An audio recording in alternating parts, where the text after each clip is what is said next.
ገለታው አብይ አህመድ ብዙ ነገር ነው ይዞብን የመጣው ለጋዜጠኞችም ፈተና የሆነ ሰው ነው እንደምታየው ነው ኃይለማርያም ደሳለኝም መለስ ዜናዊም ለጋዜጠኞች ቅርብ ናቸው ጋዜጣዊ መግለጫ ይሰጣሉ ለውጭ ሀገር ጋዜጠኞች በእንግሊዘኛ ይሰጣሉ ለሀገር ውስጥ በአማርኛ የተለመደ ነው ሁለቱም ለጋዜጠኞች ሩቅ አይደሉም መለስ ዜናዊም ኃይለማርያም ደሳለኝ አብይ አህመድ ሩቅ ነው መጠየቅ አይፈልግም አንዳንድ ጊዜ እኮ ፎርማል መደበኛ የሆነ እንኳን ቃለ መጠይቅ እኮ አይሰጥም አሁን ይሄ በደንብ የተዘጋጀ ጥያቄ ከጠቅላይ ሚኒስትር ጽፈት ቤት ተጽፎ ምታያትም ጋዜጠኛ አይደለችም እውነት ለመናገር ይችና አንድ ደሞ አለ ሰለሞን የሚባል የኢትዮጵያ ጋዜጠኞች አውራ ነኝ ብሎ ለራሱ ሽልማት የሚሰጥ ያብይን ባለ ሲመት ስለሰራ የጋዜጠኝነት ጥግ የደረሰ የመሰለው አለ ደሞ ካድሬ ጋዜጠኞች አሉ ጥያቄ ከጠቅላይ ሚኒስትር ጽፈት ቤት ተጽፎላቸው ይመጣል እሱን ማነብነብ ነው ልክ ከራሷ መንጭታ መጠይቅ አይደለችም ይሄን በደንብ እንኳን አይደለም በሙያ ውስጥ ያለ ሰው ይቀርና ማንንም ሰው የሚረዳው ነው ሁለተኛ ለምንድን ነው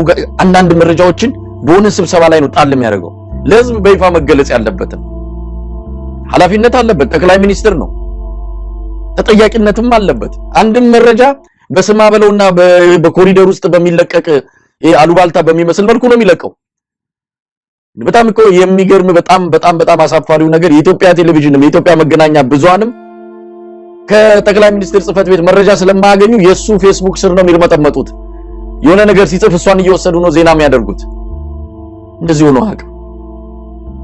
ሆኖ አቅም በጣም አስቸጋሪ በጣም ለጋዜጠኞች ዝግ የሆነ ይሄ ሁሉ የሚያሳይ በራስ መተማመን የሌለበት እሱ ብቻ ተናግሮ ማይክ አንቆ የፈለገውን ሰዓት ወስዶ ተናግሮ የሚወጣ ሰው ይሄንን የለመደው ይሄ ከራስ መተማመን ማጣት ካቅም ማጣት ብዙ ነገሮችን ልትገልጸው ትችላለህ ለማንኛውም ገለታው እንግዲህ ቃለ መጠይቁን ለመነጋገር ምንም አንተም ስንወስን ህዝቡ እንደሰለቸው እናውቃለን ይሄን ርዕስ ይዘን ስንመጣ ስለዚህ ሰውዬ ልንወያይ ነው ስንል ብዙዎች ምናልባትም ይሄንን ፕሮግራም ዘግተው ሊወጡ እንደሚችሉ እንገምታለን ግን ደግሞ መነገር ያለበት ነገር ስላለም ነው እንደው ካንድ ከተናገረው እንጀምር እንስማውና ለውይይታችንም መነሻ እንዲሆነ ነው ይሄን ተናግሯል ከቃለ መጠይቁ ውስጥ የተገኘ ነው እሱን ለመናገር የኢትዮጵያ ህዝብ አይኑ እንዲገለጥ ልቡንም እንዲከፈት ያገኘውን መልካም ዕድል ያገኘውን የተከፈተ ብርሃን በማስተዋል እንዲጠቀምበት ከከፍተኛ ማሳሰቢያ ጭምር ነው አሁን ማንሳውን ሐሳብ ማንሳው ኢትዮጵያ ውስጥ እድገት ሳይሆን ሚራክል ነው ያለው ኢትዮጵያ ውስጥ ለውጥ ሳይሆን እኛ ለውጥ ልናመጣ ያሰብን ሰዎች ካሰብነው ፍጥነትና ጥራት በላይ ነው ለውጥ እየመጣ ያለው ይሄን እድገት በተገለጠ አይን ማየት ካልቻል መጠበቅ ካልቻል መደገፍ ካልቻል አደገኛ ጣጣና መከራ ሊያመጣብን ይችላል ጥቂት ኢንዲኬተርስ ብቻ ላንሳ ምን ሰው የማያስተውለው ግን ሚራክል ተብሎ የሚወሰደው አንዳንድ ኢንዲኬተር ላንሳ በነገራችን ላይ በዚህ አመቱን ስንጀምር የኢትዮጵያ የማንሰራራት አመት ነው ብዬ ዘንድሮ ከፍተኛ የማንሰራራት አመት ነው ዘንድሮን 4 5 10 አመት ከደገመች ኢትዮጵያ አበቃ መከራው አበቃ ገለታው ብዙ ነገር ነው እኔ አብይ አህመድ ባለፉት 7 አመታት ብዙ ነገር ተናግሯል ብዙ ያፈርንባቸው ብዙ የተሸማቀቅንባቸው ንግግሮችን አድርጓል እንደዚህ ግን አሳፋሪ አይቻላል እንደዚህ አሳፋሪ ንግግር አድርጎ ማለት ለማንኛውም ብዙ ነገር አለበት አንደኛ ሚራክል ነው ያለው ኢትዮጵያ ውስጥ እድገት ተብሎ የሚገለጽ አይደለም ከዛም ባለፈ ሚራክል ተአምር እሱን ከገለጸ በኋላ ግን ማስፈራራቱ ለምን አስፈለገ አይናችሁን ገልጣችሁ ካላያችሁና ይሄንን በሚታየው ልክ ካልገለጻችሁ በጣም አደገኛ ነው የሚከተለው ነገር በጣም ያስፈራራው ምን ሊከተል ይችላል ካልተናገርን ብልጽግና ኢትዮጵያ ላይ እድገት አምጥቷል ብለን ካልመሰከርን ምን ያደርጋት ነው ያቺን ሀገር እንደው ዝም ብለህ እንደዚሁ ስሜትን የመጀመሪያው ክፍል ስሜታችንን ስንመረምር በተለይ አሁን ሐኪም ሆነን ብናይ በሐኪም ጫማ ውስጥ ሆነን ስናይ ማለት ነው በአስተማሪ ጫማ ውስጥ ሆነን ስናይ በገበሬው ጫማ ውስጥ ሆነን ስናየው ነጋዴው ጫማ ውስጥ ሆነን ስናየው ስርዓቱ ጫማ ውስጥ ሆነን ስናየው ስሜት ይጎዳል የመጀመሪያው ስሜት ይጎዳል እንግዲህ ይሄንን አይነን ገልጠህ እድገትህን ማየት አለብህ ሲባል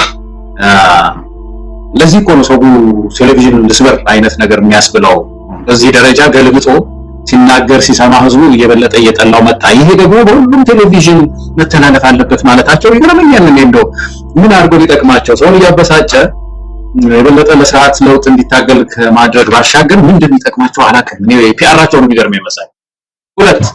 ሁለተኛው በተለይ የገለልተኛ ነኝ ምናምን ለሚለው ማህበረሰብ ደግሞ አንድ ሁለት ነጥቦች እናንሳ። ስለ እድገት መሳይ እድገት ስለሆነ ያነሳው ያድጋለን ለሚለው ነገር ይሄ ግልብ የሆነ ሙግት አልፈልግም፣ ግልብ የሆነ ስድብ አልፈልግም የሚሉ አሉ አይደለም። አንዳንድ የማህበረሰብ ክፍሎች ለነሱ ንገራቸው እድገት ምን እንደሆነ። ይኸው እድገት ቢያንስ ሁለት ነገሮች እናንሳ መሳይ። አንደኛው እድገት የሚባለው ነገር ፖዚቲቭ ቼንጅ ነው። ፖዚቲቭ ወይም አሉታዊ ለውጥ ነው። በየዘርፉ አዎንታዊ ልታርመኝ ነበር አንተም ታንኪዩ።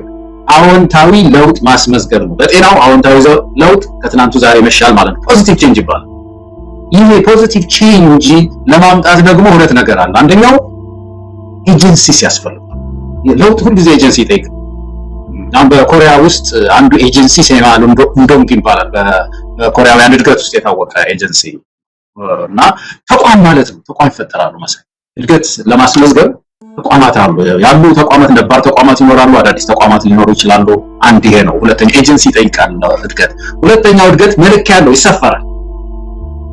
ተሰፍሮ ነው አድገናል የሚባለው መሰለኝ። ይሰፈራል፣ መለኪያ ያለው በቃ ይለካና እድገት አለ የለም እድገት ወደ ላይ ቀስቶ ወደ ላይ ወደ ታች ቀስቶ ይደረጋል። በዓለም ላይ የተለያዩ እድገት መለኪያዎች ቢኖሩም ግን በጣም ብዙ ሀገር የሚጠቀሙባቸው አንዱ HDI የሚባል መስፈርት ነው። የምታውቀው መሳይ Human Development Index ይባላል። HDI እንግዲህ የዓለም አቀፍ መለኪያ ነው። ሶስት ትልልቅ አንኳር ጉዳዮችን እየተነተኑ ነው። አንደኛው እድሜና ጤና አለ ወይ ነው። በምድር ውስጥ እድሜ ያገኛል ነው ባጭር ይቀጫል ሰው በዚህ በቋሻኮር የሚባለው በአልሚ ምግብ እጥረት በምናምን በበሽታ ሰው ይቀጫል ወይስ እድሜ ያገኛል ያህል የሚለውን ይለኩታል፣ ይሰፈራል፣ በፐርሰንት ይሰፈራል። ሁለተኛው እውቀት አለው፣ ትምህርት ያገኛሉ። የተማሪዎች ይሄዳሉ በልጅነታቸው። አሁን አብይ አህመድ ከመጣ 7 ዓመቱ ነው አይደል? እሱ ከመጣ 7 ዓመት ልክ እንደመጣ 7 ዓመት የሆነው ልጅ ጥሩ ነርሰሪ ወይም ደግሞ ምንድነው ማለት ህፃናት ገብቶ ድብድብ እያደረጉ አንደኛ ክፍል ሊገባ እነዛ አንደኛ ክፍል የነበሩት ደግሞ 7ኛ ክፍል ጥሩ እውቀት ይዘዋል ወዘተርፈ ማለት ነው። የኑሮ ደረጃ ኢኮኖሚውን ያያሉ HDI። ሌላ ደግሞ መስፈርት አለ ፕሮስፐሪቲ ኢንዴክስ ነው። እነሱ ደግሞ እንደዚሁ ስፔስ ኤንድ ሴኩሪቲ ሁሉ ያሉ እነሱ ዘርፈ ብዙ ነው። ማህበራዊ ለውጥም ኢኮኖሚያዊ ፖለቲካዊ ነው የሚመለከቱት። ሶስተኛው መስፈርት ይሄ መልታይ ዳይሜንሽናል ፖቨርቲ ይባላል። እነሱ ትምህርትን ያሉ ኑሮ ደረጃን ያሉ ማአት ነገር ነው የሚወዝ እንደዚህ ተደርጎ ይለካል። እድገት ኢትዮጵያ ውስጥ በመጀመሪያ ደረጃ አብይ አህመድ እንዳይለካ እነዚህ ነው ያነሳል። HDI ይነሳ በብልጽግና ውስጥ የዚህ መልታይ ዳይሜንሽናል ፖቨርቲ ኢንዴክሶች አይነሱ። ምን አደረጉ? የኛ የብልጽግና የእድገት መለኪያ 3H ነው አለ መሰለኝ።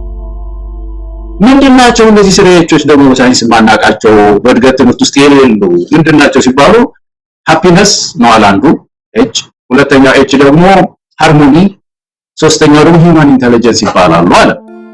ትልቅ ችግር አሁን እዚህ አሁን እነዚህ ኢንዴክሶች እድገት ኢትዮጵያ ውስጥ አለ የለም ማለት አንደኛ ሳይንሳዊ ስላልሆኑ ኢንዲኬተርስ የሏቸው። ሃፒነስ አሁን በእንደው ይለካው እንዴትም ይለካዋል ብልጽግና ደስታን ማለት ነው። ደስታን መሰለኝ ደስታ ነው የምናመጣው ብሏል። የደስታ መገለጫዎች ምንድናቸው? አሁን ቅድም ያለው HDI ውስጥ የፐር ካፒታ ኢንካም ያሉ ትምህርት በልጁ በእድሜ ይሄዳሉ ወዘተ ተብሎ ነው። እነዛ መለኪያዎች ናቸው ይወጣሉ። የፕሮስፐሪቲ ኢንዴክስ ደግሞ 12 መለኪያዎች አሉ። ሃፒነስ መለኪያው ምንድነው? መስፈሪያ ያስፈልጋል አይደለም? እድገት እንግዲህ ይሄን ያህል ፐርሰንት አድርገናል ማለት አይደለም። ዝም ብሎ የሚያነወልን ነው። ይሄኛው ቀጥሎ ያለው ሃርሞኒ የሚለው ነገር ራሱ አሁን በአለው ተቀምጠዋል። ሃርሞኒ መለኪያዎች ምንም መለኪያ የለውም። የሰው መለኪያ መስፈሪያ የሌለው እንደዚህ አይነት ራዕይ ይዣለሁ እንደዚህ አይነት CH የሚባል መስፈርት ይዣለሁ ብሎ ይመራል ስለ እድገት የሚያወራው። እንግዲህ ተመልከት ይህን ሁሉ እንተውና በመጨረሻ ግን ሚራክል ነው ብሏል። ቆና ብዙ ሰው የሚጠላው ነገር የጠላት ይችል ነው። እስቲ አንዳንድ ጥያቄዎች ጨርስ ላንሳና መሳይ ተብይድበት ደግሞ የሚያዳምጠን ሰው ደግሞ ይፈትሽ። ሚራክል ወይም ደግሞ ተአምር ማለት ነው በአማርኛ አይደለም። ተአምር እድገት በየቤቱ እንግባ። እስቲ ጤናው ዶክተሩን እንጠይቀው፣ ነርሱን እንጠይቀው። በዚህ 7 ዓመት ውስጥ ተአምር አያችሁ ወይ? ጤናው ዘር ማለት ነው። መሳሪያ በመሳሪያ ሆናችሁ ወይ? የህክምና መሳሪያ በመሳሪያ ሚራክል ነው በቃ። ይሄ እኮ በፊት እኮ አልነበረም፣ ዛሬ ለዚህ ለቀዶ ጥገና የሚረዳን አገኘን እያላችሁ ነው ወይ? ሆስፒታል ተሰራ ወይ? ሚራክል ብዙ ሆስፒታሎች ተገነቡ ወይ እዛ ጤናው ዘርፍ ውስጥ? የሐኪሙ ኑሮ ተሻሻለ ወይ? ሚራክል ህይወት እያያችሁ ነው ወይ? ተለወጥኩኝ እያለ ነው ወይ ጤናው ያለው? መሳይ ጤናው ጤና አጥቶናል። የጤናው ተቋም ጤና አጥቶ ብሶት ይዞት በኢትዮጵያ ታሪክ ውስጥ ተሰምቶ የማይታወቅ ችግር ውስጥ ነው የገባው። ሚራክል ዚሮ አይደለም እዛ ጤና ውስጥ ያለው ኔጌቲቭ ሰምቲንግ የሆነ እዳ ውስጥ ነው የገባው። ትምህርት ውስጥ እንዴት እስቲ ዶክተር ብርሃኑ እንታይ ሚራክል 9 ሚሊዮን አይደለም ትምህርት ያቋረጠው ያለፈው የአሜሪካ ኤምባሲ ወደ 6 ሚሊዮን ነው አለ መሰለኝ። ግን 9 ሚሊዮን አካባቢ እኮ ተማሪ እኮ አይሄድም ትምህርት ቤት። ትግራይ ወድሟል፣ አማራ ክልል ወድሟል፣ አፋር ክልል ወድሟል፣ ኦሮሚያ ክልል ወድሟል። ምን ነው ሚራክል ትምህርት ውስጥ ያለው መሳይ? ትምህርት ውስጥ ማለት እስቲ በየዘርፉ ይሄዱ እንግዲህ እኛ እንዳናስረዘም ደግሞ እና በሌላንተን ውስጥ ሰው እንዳናሰለቸው እስቲ ግብርና ውስጥ ይሄዱ በየተቋሙ ሄዱና ይሄ ሚራክል የተባለ እድገት አለው እያለ እንደሆነ ቁልቁል ነው ይሄድነው መሳይ ቁልቁል ነው ይሄድነው። በጂዲፒያችን እቺ ብቻ ልጨምርና ልጨርስ። በጂዲፒያችን እንዲሆን ቁልቁል ነው ሄደው። በተለይ ከዕዳ ወደ ምንዳ ብሎ በማግስቱ ዕዳ ውስጥ አይኤምኤፍ ዕዳ ውስጥ ከከተተን በኋላ ጂዲፒያችን ዲቫሉዌት ሲደረግ ቅድም ያልነው በ50% ቀንሷል። ያሁኑ እንትንም ጂዲፒም ወደ 2 ትሪሊዮን የተባለው ወደ 6 ቢሊዮን ዶላር ካምናው ቀንሷል። ይሄ ነው ሚራክል መሳይ። ገለታው እንግዲህ ያው በጨዋነት መልስ ለመስጠት በሚል ነው አንተ ነገሮችን ከተለያየ መለኪያዎች አንፃር ለተመልካቹም ግልጽ እንዲሆን ብለ ያቀረብከው። ብዙ የኢኮኖሚ ጠበብቶች እንኳን አይደለም አሁን በፊትም በህወሓት ጊዜም በኢህአዴግ ጊዜም የመንግስትን ኢኮኖሚ ለመረዳት እንቸገራለን፣ የኢኮኖሚ ፍልስፍናውን የሚከተላቸውን የተለያዩ እንቅስቃሴዎች ኢኮኖሚ እንቅስቃሴዎችን ለመረዳት ይቸገረናል ይላሉ የኢኮኖሚ ባለሙያዎችም። አይደለም አሁንማ ቅጣምባሩ መላቅጦ የጠፋበት ነው። ምናልባትም አብይ አህመድ የሚመራው ሀገር ሳይሆን የሆነ የሚመራው ቸርች ያለ ነው ይመስለው። ንግግሩ ሁሉ የቸርች ነው። አሁን አንድ ፖለቲካ ከሪያሊቲ ጋር ፖለቲካ ግልጽ ከሆነ ነገር ጋር ከሚታይ ነገር ጋር የሚለካ የሚታይን ነገር በተአምር በመንፈስ እንድጠብቅ ይሄ ምናልባት ቸርች አውደ ምሕረት ላይ የሆነ ጉባኤ ላይ ብትናገር ያው መንፈሳዊ ህይወት ውስጥ ያለ ሰው ነገን በተስፋ ለመጠበቅ ሚራክል ተአምርን ሊጠብቅ ይችላል። ይሄ ፖለቲካ ነው፣ ሀገር ነው፣ በሚታይ ነገር ነው ሰው የሚለካ። ጠረጴዛው ላይ ባለው ምግብ ነው እድገትን የሚያየው። ኑሮ ቀልልኛል ወይ ከትላንት ሸክሜን የሚያራግብ ሸክሜን የሚያቀልልኝ ነገር መጥቶልኛል ወይ ብሎ ነው የሚያየው። በሸክም ላይ ሸክም የኑሮ ውድነቱ አናቱ ላይ እየነጠረ ከትላንት ዛሬ እየከፋ ነገ ደግሞ በጨለምተኝነት እየጠበቀ ሚራክል ነው ሲልህ ይሄ ሰው አንደኛ ጤንነቱንም ትጠራጠራለህ። ምናልባት እንደው በዙሪያው በጣም የሚቀርቡት ሰዎች ካሉ ግዴለም እጁን ይዘው ወደ ሆነ ሕክምና ቦታ መውሰድ ነው እንጂ ያለባቸው ይሄ ሰው ሀገር ለመምራት አይደለም ቤተሰብ ለመምራትም የሚያስችል ምንም አይነት ዝግጁነት ብቃትም አቅምም የለውም። እንደው ሌላ ዝርዝር ነገር ውስጥ መግባት አያስፈልግም። ገለታው አንተ ልክ ነህ ባልከው መልኩ ነገሮችን ማየት ቢቻል ብለህ ሰፋ አድርገህ መጥተህ ሊሆን ይችላል። አይመችም እኮ ይሄ ለመተንተንም ሳይንሳዊ አድርገህም ለመግለጽ የሚመች ሰው እኮ አይደለም። በሚራክል ነው እያለ እንዴት በቁጥር በአሃዝ አስደግፈ ልትከራከረው ትችላለህ? ልክ ነው መሰላው። ይሄ እኮ በጣም አስገራሚ ነገር ይሄ ናቸው። ሜዠረብል አይደሉም የሚያመጣቸው ነገሮች። እንደዚህ የሚያደርጉ መሪዎች ደግሞ የማይለኩ ነገሮችን ይዘው እየመጡ የማይሰፈሩ የእድገት መለኪያዎችን ይዘው የሚመጡት ያልሰሩ እኮ ናቸው። አጭበርበር ስለሆነ እድገትን ራሱ አሁን እድገት እንደ እድገት ግልጽ የሆነ ነገር የለም። እድገት ይባል ዲቨሎፕመንት የሚባለው ነገር በጣም ግልጽ ነው። ምንም አወናባጅ የሆነ ዴፊኒሽን የለውም መሳይ በምድር ላይ የሚታይ ነው። በቃ የምታየው ነው እድገት ካለ ይታያል። ግን ያወናብዱታል። አንዳንድ መስራት ያልቻሉ ሰዎች ሲመጡ እድገት ጽንሰ ሐሳቡ ስብስብ ነው፣ ከሌ ይሄን ይላል፣ ሌላው ከሌ ይሄን ይላል ብለው ለማምታታት ይሞክራሉ። እነዚህ 3H ማምታቻዎች ናቸው። በኢኮኖሚክስ ቀመር ውስጥ ዴቨሎፕ አልተደረገም፣ ኢንዲኬተር አልወጣላቸውም፣ ሳይንቲስቶች አላዩአቸውም። የኢትዮጵያ ሳይንቲስቶችም የኢትዮጵያ ምሁራን የእድገት ባለሙያዎች አይተው አጥንተው ኢንዲኬተር ሰጥቶለት እየተለካ አይደለም እና ዝም ብለው እንደፈለጉ እየተናገሩ በእውነት በጣም እኔ አዝናለሁ። ይሄን ህዝብ አሁን ደሞዝ ያየህ እንደሆነ መሳይ ፐር ካፒታ ኢንካም ይባላል አይደለም፣ በየሀገሩ በዶላር ነው የሚቀመጠው እና የኢትዮጵያ ፐር ካፒታ ኢንካም ዝም ብሎ በትክክል አይታወቅም። 1300 ይላል አሁን ኢንተርኔት ውስጥ ብትገባ 1300 ብር ዶክተሩ ይሄንን አያገኝ።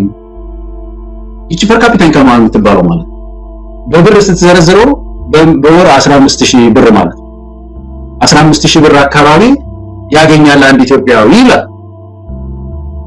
ዶክተሩ የቅድም ያልነው ፈርስት ክላስ ምንድነው አም ተማረ ሰማይ ደርሷል የምትለው በህብረተሰብ እንትን ውስጥ 8000 ነው፣ ግማሿን ማለት ነው።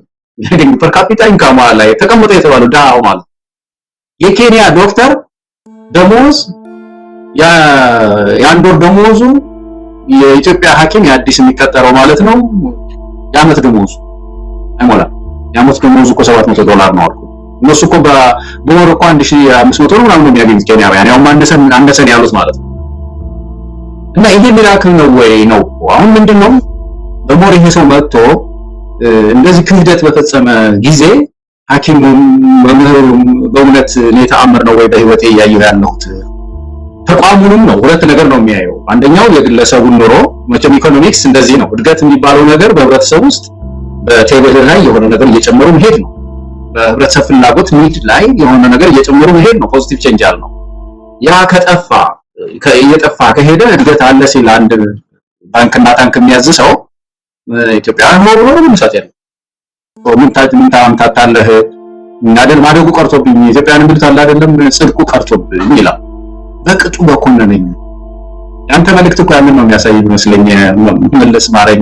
መለስ ማረኝ ያልከው እኔ የገባኝን ስትል መሳይ ጽድቅ ቀርቶ በቅጡ በኮነነኝ እኮ ነው። ያኛው እኮ በጣም መልካም ነው ለማለት ሳይሆን ሁሉም እኮ አለው ለዛ አለው ለማለት ገለታው እንደው በሆነ መልኩ እስቲ እሱ አብይ አህመድ እድገት የሚለውን ነገር ነው ለመረዳት እንሞክር። እስቲ እሱ ሳጥን ውስጥ እንግባ፣ እሱ ጫማ ውስጥ እንግባና ምንድነው እስቲ እንይለት። አይናችንን መግለጥ አቅቶናል።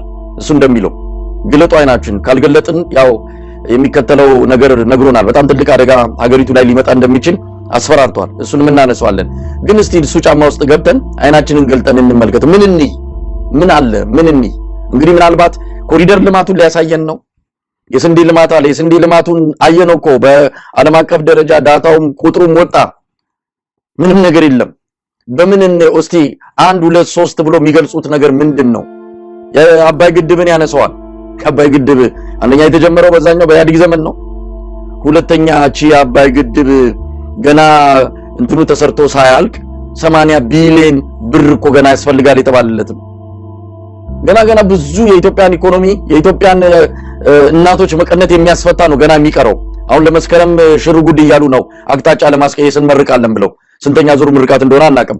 ለማንኛውም እስቲ ምንድነው እድገቱን እንይላቸው እስቲ ምናልባት በእነሱ ጫማ ውስጥ ሆነን እንግዲህ ምንድነው በእድገት ውስጥ መሳይ በጣም የምወደው ኮንሴፕት ስለሆነ ነው። እድገት ውስጥ አሁን ብዙ ጊዜ የሚምታታው ብዙ ሰዎች የሚያምታቱት ከኢኮኖሚ እድገት ጋር ነው። እድገት ከተባለ ጂዲፒ ላይ ወይም ፐር ካፒታ ላይ ነው የሚያተኩሩት። ምክንያቱም ገንዘብ ብዙ ነገር ስለሚሸፍን ነው።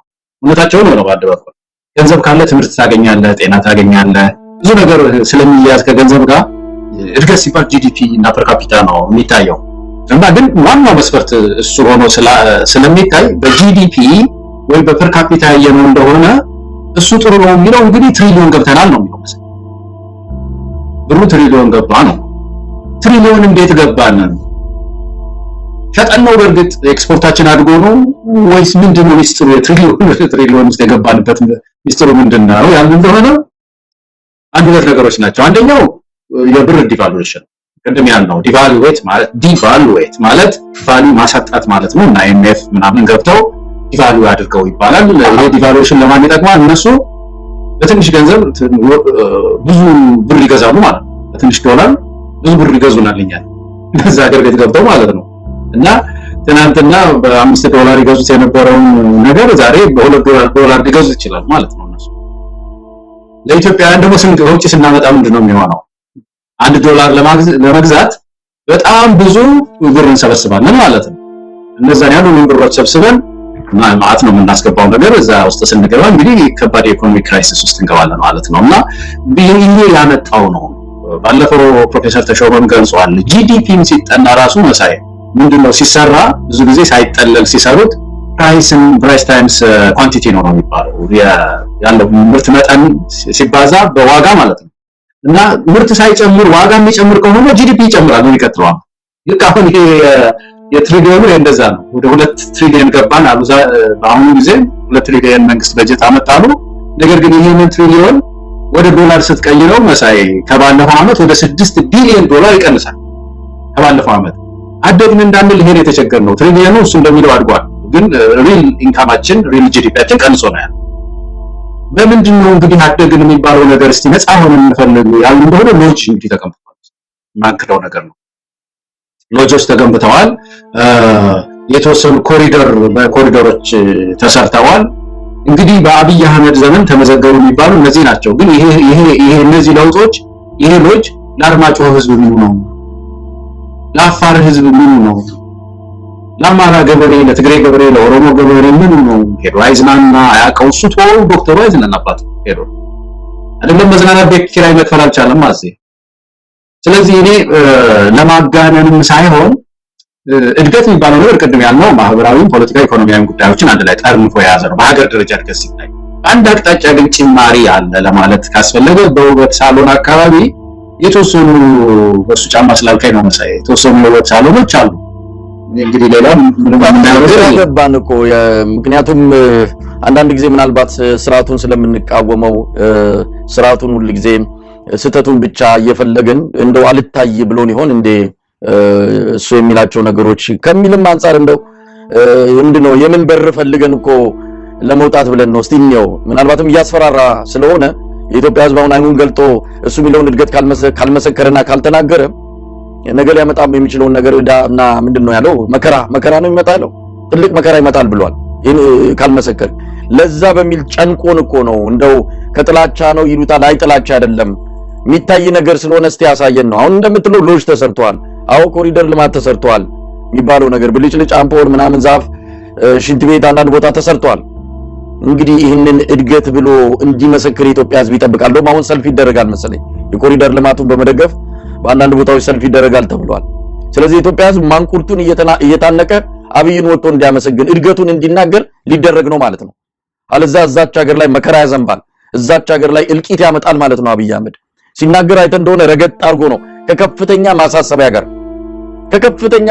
ጋር ብሎ ነው ረገጥ አድርጎ የተናገረውና ምን ሊያመጣ ይችላል? እሺ አልተናገርነውም እድገቱን። ከዛስ እኔ እኮ የመናገር የሚለው ነገር ከመናገርም ያለፈ ይመስለኛል። አሁን ምንድነው እያለ ያለው ለምሳሌ በየሴክተሩ ብናይ ሐኪሙን ለምሳሌ አሁን ሐኪሙ ጥያቄ አንስቷል፣ የደሞዝ ጥያቄ አንስቷልና ረፉ እኮ ነው ለትውልድ እየሰራን ነው ያለ ነው ለዶክተሮች እያላቸው ያለው እና እናንተ የተወሰነ መስዋዕትነት ክፈሉ ሰምቻለሁ። ይሄን ቃል የትውልድ የተወሰነ መስዋዕትነት ሊከፍል ይችላል፣ ልጆቻችን ሊሆኑ ይችላሉ እንዲያዩት ለውጡን በዛ ደረጃ ማየት አለብን ይላቸዋል። ግን ምንድነው ምን ላይ ኢንቨስት እያደረገ ነው ይሄ ሰውዬ ዶክተሮችን ተራቡ የሚላቸው ነው የሚለው ጥያቄ ነው ብሔራዊ ጥያቄያችን። ሎጅ የሚቀጥለው ትውልድ ብርቁ ነው ወይ እኮ ይሄ ነው የሚገርመኝ መሳይ። አሁን ለሚቀጥለው ትውልድ ሎጅ ሰርተን እናስቀምጣለን። በሶስት ወር እኮ በሁለት ወር ይሰራዋል እኮ የሚቀጥለው ትውልድ። እሱ ምንም እኮ ይሄ ጎጆ ቤቶችን ቀይሶ መስራት በተለያየ ዘዴ ሊሰራው ይችላል። እንደውም በኋላ ቀርቦበት ይችላል። በኋላ የተወሰኑ መንሸራሸሪያ ቦታዎች መስራት ለሚቀጥለው ትውልድ አይደለም።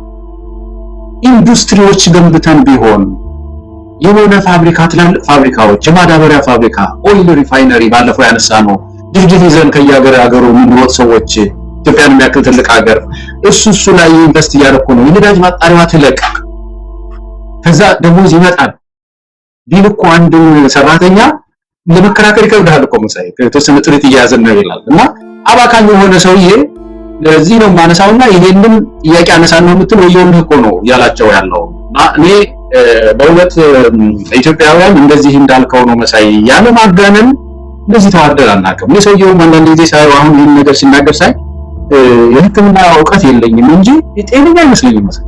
ንግግሩን ስታይ አሁን ማስጠንቀቂያው የእድገት ካልመሰከራችሁ ይወላችሁ ምናምን ሲል ስቴብል የሆነ ሰው አይደለም።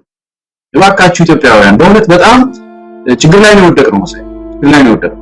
ገለታው እንግዲህ ብዙ ነገሮችን አንስቷል። ይሄ ያውኑ የብዙዎችን ትኩረት ስለሳበ ይሄ አነጋገሩ እሱን ነጥለን አውጣን እንጂ ብዙ ነገሮችን ተናግሯል። ይሄ በዚህ መልኩ ለምን መጣ? ተከታታይ 4 ክፍል አዲስ ነገር የተናገረው ነገር የለም። ከዚህ በፊት በየመድረኩ በየጉባኤው በየምኑ ሲናገር የነበረውን ነው የተናገረውና አዲስ ነገር አላየነበትም። ምናልባት ምርጫ ስለደረሰ የምርጫ ቅስቀሳም ይመስላል ከወዲሁ ብልጽግና ካልመረጣችሁ ሀገር ልጠፋ ትችላለች ሁሉ የሚል ማስፈራሪያም አለበት።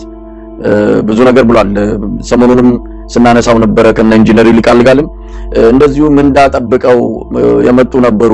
ከእጃችን እንዳጠብቀው ምንዳውን ሲያጡት ወጥተው መተቸት ጀመሩ የሚል ነገር ነው። ስልጣን እና ጥቅም እንድንሰጣቸው ነበረ እሱን ሲያጡ ነው አሁን የሚተቹን እንጂ እኛ ስተት ኖሮብን አይደለም። እኛ በደንብ እየሰራን ነው፣ ውጤት እያመጣን ነው።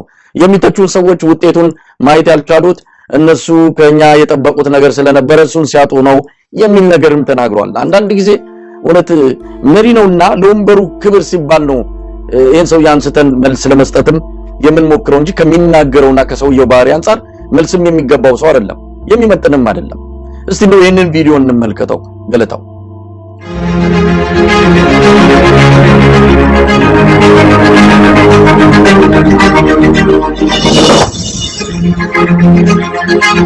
ግናም ጀምሮ የማይጨርሱ ተናግሮ የማይጨርሱ አንዳቹ ጀምሮ አንድ ነገር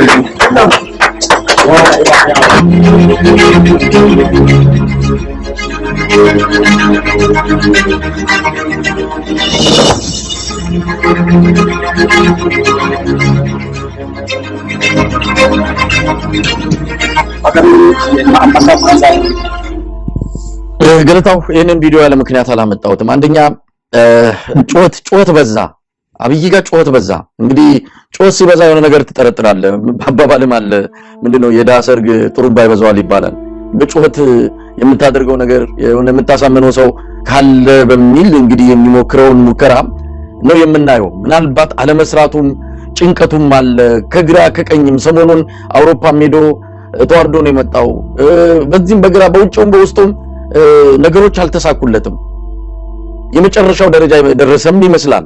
ይሄ 11ኛው ሰዓት ላይ ወይም ደግሞ ምንድነው አንድ ሐሙስ የቀረው የሚባለው አይነት አገዛዝ የለም። የመጨረሻው ምዕራፍ ላይ ያለ አገዛዝም ነው። ዝም ብሎ እየተወራጨ ነው። ባለፈው አንተና ያልከው መስለኝ የቆሰለ ጅብ ሆኗል። እዛ ነገር ላይ ያለ ዋዜማው ላይ ያለ አገዛዝ በውድቀቱ ዋዜማ አንድ ቀን የቀረው አይነት ብንል የሚያስኬድ ይመስለኛልና ለዛ የሚያሳይ ነው እንጂ እንደዚህ እየተቃቀፉ ከባለቤቱ ጋር ያመብታቸው ነው፣ የግል ህይወታቸው ነው። ግን እንዲህ የሚያወላዳ እንደዚህ የሚያዝናና እንደዚህ የሚያፍከነክን ስራውን ጣጣውን ጨርሶ ሀገሪቱን እንደው የተወሰነ ችግሯን ፈቶላት እንደው እረፍት የፈለገ ሰው እኮ አድርጎ ነው ራሱን የሚቆጥረው። አይደለም እንዲህ የሚያዝናና አይደለም የኢትዮጵያ ሁኔታ። በተለይ እሱ ኢትዮጵያን ከገደል አፋፍ ያደረሰ ሰው እንዲህ ሆኖ ለህዝብ መታየት የለበትም። ይሄ ስላቅም ስድብም ነው ለኢትዮጵያ ህዝብ። እንግዲህ ፖለቲክስ መቼም ካልቸር ላይ የሀገርን እሴት መጠበቅ ተገቢ ነው። አንዳንድ መሪዎች የሀገራቸውን ባህላዊ ልብስ ይለብሳሉ በየእንትኑ ከስልጣን እስከወርዱ አንዳንዶቹ እንደዛ ያደርጋሉ እና እሴትን ለመጠበቅ ነው። የህብረተሰቡ ኖርሞች አሉ አይደለም፣ እሱን ለመጠበቅ ነውና እንደው አሁን ለምሳሌ ከባለቤት ጋር መራገጥ ምናምን እንደዚህ አይነት ነገር በየቤቱ ሊኖር ይችላል። ግን በሚዲያ ይሄንን ለምትመራው ህዝብ ማሳለፍ ምናልባት በኢትዮጵያ እንትን ውስጥ አልተለመደም እና ምንም እኔ በሌላውም ሀገር ቢሆን እንደዚህ ብዙ አታይም አለኝ። ግን እቺ ፑሻፖ ግን መሳይ እንትን ብላለች፣ የተለመደች ሆናለች። ወታደሮች አንድ ጊዜ አስደንግጠውት ታስታውስ እንደሆነ ቤተ መንግስት ውስጥ ሰተት ብለው ገብተው ሲያስደነግጡት ፑሻፕ ነበር የሚሰራው። ደሞዝ አንጣ ብለው ገብተው ታስታውሰዋለህ? ያን ቪዲዮ ደሞዝ ጨምርልን ብለው 200 ምናምን ወታደሮች ድንገት ገብተው ሲያስደንግጡ ማላቸው ገብተው ፑሻፕ እየሰራ አዘናጋሁ ብለዋል። እና የሐኪሙን ደሞዝ ጥያቄ በፑሻፕ እንደዚሁ አሳልፈዋለሁ ብሎ ከሆነ ተሳስተዋል። ድንጋጤ ይመስለኛል። አሁን ያለመረጋጋት ነገር አለ። እንግዲህ ፑሻፕ ጋር የተያያዘበት አምልኮ ምን እንደሆነ አላውቅም። እኛ ትርጉሙም አይገባንም። ብቻ ጠንካራ ነኝ ምናምን ለማለት ጡንቻ ለማሳየት ከሆነ ከህብረተሰብ ክንድ እና ከእግዚአብሔር ክንድ የሚያመልጥ መሪ እኔ አይቻላል።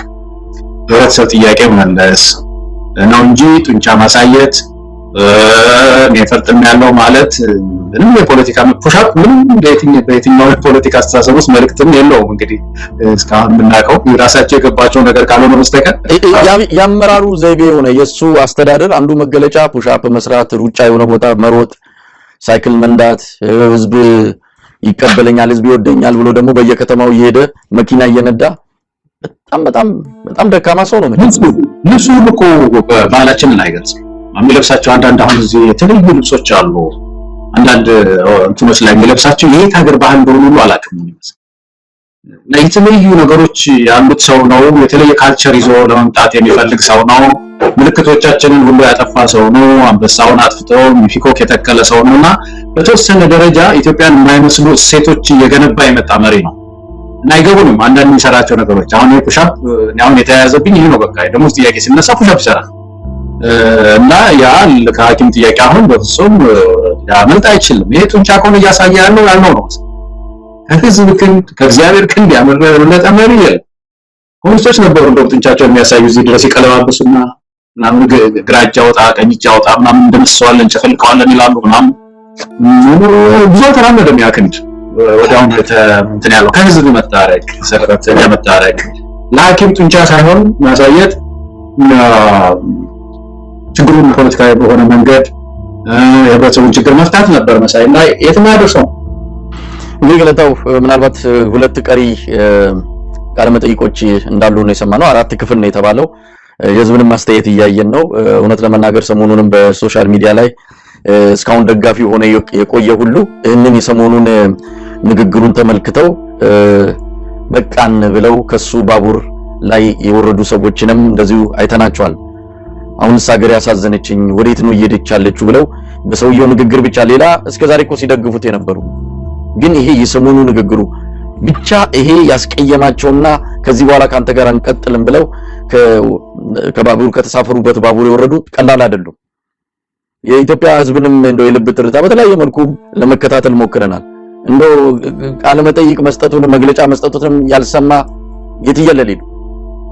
እኛ ምዳው ነውብን ነው ከስራም ጋር ስለተያዘ ከምናረገው የሚዲያ ተግባር ጋር እንዲሁ መሪም ስለሆነ መቼም ለወንበሩም ክብር ብለን እንጂ ሰው ቁም ነገር ብሎም የወሰደው የለም።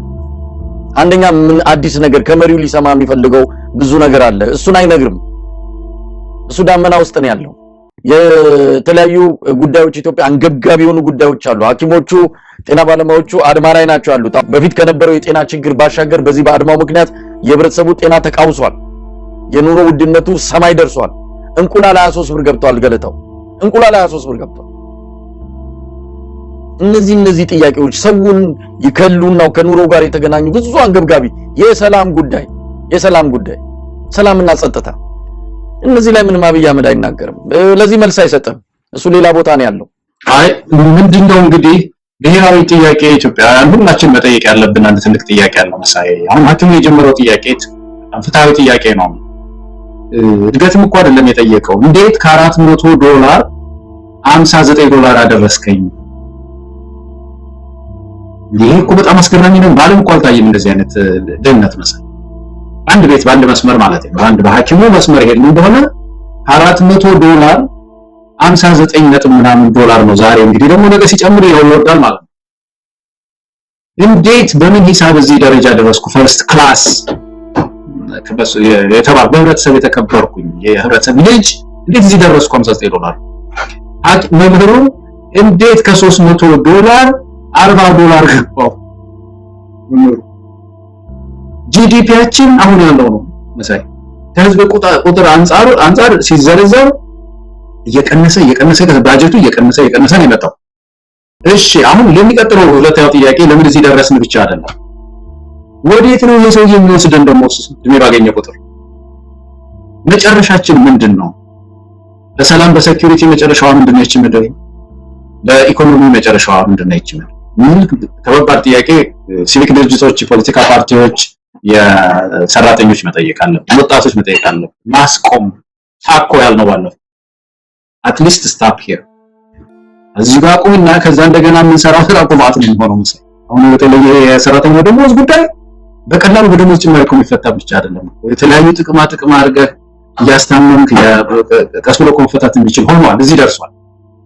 ስለዚህ አጠቃላይ ተቋሙ ሳይፈታ ሀገር ሳይፈርስ ኢትዮጵያን እንድተባበር የሚል መልእክት አይ ቲንክ ማስተላለፍ ይገባል ይመስለኛል።